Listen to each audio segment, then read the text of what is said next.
बिस्मिल्लाहिर्रहमानिर्रहीम अस्सलाम वालेकुम मोअज़्ज़िज़ नाज़रीन, मैं हूं आपका होस्ट खालिद बिलाल। तुसन सारा फेसबुक ते यूट्यूब चैनल जदीद सोलर सिस्टम। उम्मीद करना कि सारे दोस्त खैरियत नाल हुसन ते सोलर दे हवाले नाल ही अपडेट, क्योंकि काफ़ी दिन तो असा अपडेट रेट को ना कर सके। कम दी मसरूफियात की वजह तो ज़रा साइड ते कम हैं पे उनकी वजह तो इंशाअल्लाह कोई रेटां दे विच मज़ीद कमी आई है। तो मज़ीद भी काफ़ी सारे दोस्त ये भी पुछते हैं कि हालात अग्गां ते आने वाले दिहां दे विच क्या पोजीशन रासी, जी साकू इन्फॉर्मेशन है पई उन्हें वो थारे ते शेयर करने हैं।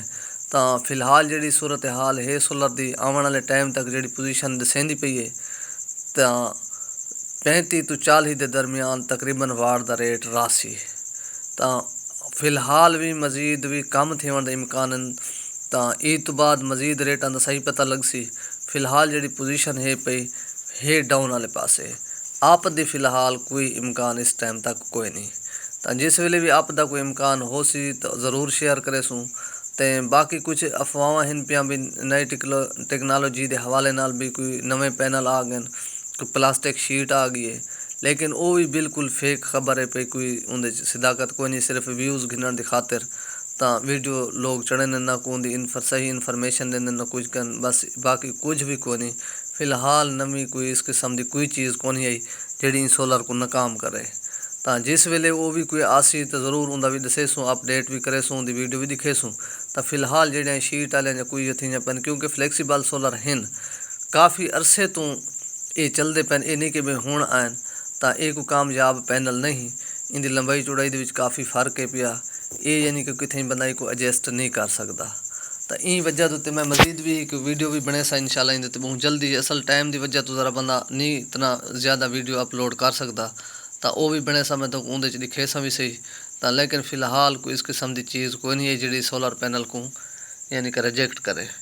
तो ये सिर्फ रेट कम थी पैन, सिर्फ इंपोर्टर ज़्यादा थी गए, दुकानदार बहुत ज़्यादा थी गए, माल बहुत ज़्यादा आते पैन, उनकी वजह तो ये रेट डाउन थान। तो फिलहाल फ़कत सिर्फ ई वजह तो, बाकी ये नहीं कोई नवी चीज़ आ गई तो उनकी वजह तो सोलर पैनल के रेट कम थे पैन। तो हूँ तक दसने रेट जी सारी लगी थी अज की पोजीशन गुजरी है लॉन्जी हाइमो 6 उनकी इस टाइम जी पोजीशन है पई। तो वो है 41 रुपये पर वाट। और लॉन्जी हाइमो 5 555 वाट उनकी भी जी पोजीशन इस टाइम खड़ी वो भी 41 रुपये पर वाट के उत्ते। और इनके तो इलावा बाकी है लॉन्जी हाइमो 7 565 570 वाट। तो वो भी इस टाइम उनका रेट भी है कि 46 रुपये पर वाट है। और इनके तो इलावा बाकी है जिनको एन टाइप 580 585 वाट, उनका भी मार्केट इस टाइम रेट उनका भी काफ़ी कम था पहले की बनस्बत। तो वो है 43.5 रुपये पर वाट। तो ये चीज़ भी मैं दसाई वजा कि मुख्तलिफ शहरों के जो रेट डाउन थे पे हन, मुख्तलिफ शहरों के मुख्तलिफ रेट भी चलते पे हों। तो कहीं नवी खरीद हुई कहीं पुरानी खरीद हुई उनकी वजह तो रुपए डेढ़ का इन कुछ फ़र्क आ सकते हैं। तो बाकी है जिनको पी टाइप 555 वाट उनका भी इस टाइम जी पोजीशन है पई वो है 40.5 रुपये पर वाट, 40 रुपये 50 पैसे। और इस तो इलावा बाकी है कनेडियन एन टाइप टॉप कौन 575 80 85 वाट। तो उनके भी रेट के काफ़ी कमी आई है। वो इस टाइम सारे लइए की जी पोजीशन है पी वो है 45 रुपये 50 पैसे पर वाट। तो बाकी है उनका जोड़ा पी टाइप का माल 555 वाट कनेडियन, तो वो ही वे पिया 42 रुपये पर वाट। और इस तो इलावा बाकी ये भी मैं दसाई वजा कि जिनको बाईफिशल जड़ा है उनका मोनोफिशल तो रेट थोड़ा ज़्यादा होंगे। तो उनका 575 80 एन टाइप का जोड़ा रेट ही वे वो है पिया 44.5 रुपये पर वाट। और इस तो इलावा बाकी है जे ए सोलर जे ए भी पोजीशन इस टाइम डाउन नज़र आउंदा, जोड़ा एन टाइप का माल है पिया वो है 43.5 रुपये पर वाट। और उनका जोड़ा पी टाइप का माल है वो है 40 रुपये पर वाट 555 वाला। और इस तो इलावा बाकी है ट्रीना की भी इस टाइम पोजीशन जी मार्केट की चलती पई है, उनका भी जोड़ा एन टाइप का माल है पिया 43 रुपये पर वाट।